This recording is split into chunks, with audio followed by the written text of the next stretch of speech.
শুনেন, আমি শেষ কথা বলে শেষ করছি।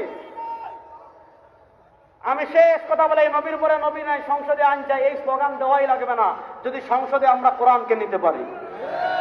চুরি বন্ধ করেন, বড়াই লাগবে না যদি সংসদে কোরআন নিতে পারি।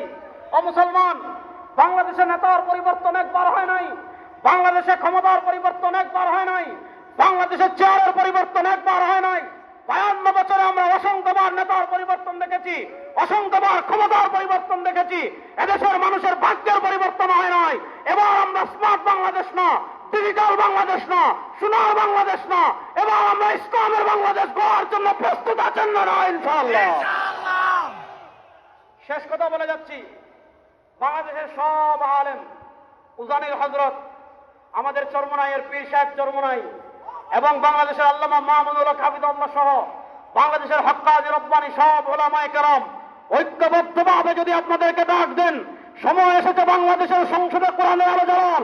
উলামায়ে কেরামের সাথে মিলে বাংলাদেশের সংসদে কোরআনের আলো জ্বালানোর জন্য উজানির মুসলমান প্রস্তুত আছেন না? ইনশাআল্লাহ।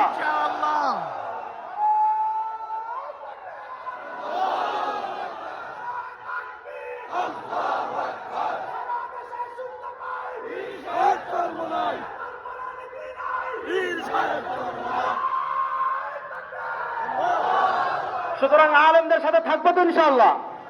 আতুলে বলেন, আলেমদের সাথে থাকবো তো ইনশাআল্লাহ। আলেমরা যে রাহবরি করেন সেই রাহবরি মানবো তো ইনশাআল্লাহ। আল্লাহ তাআলা আমাদের সবাইকে আলেমদের সাথে জুড়ে থাকার তৌফিক দান করুক, আমিন। ইন আসাবতু ফামিনাল্লাহ।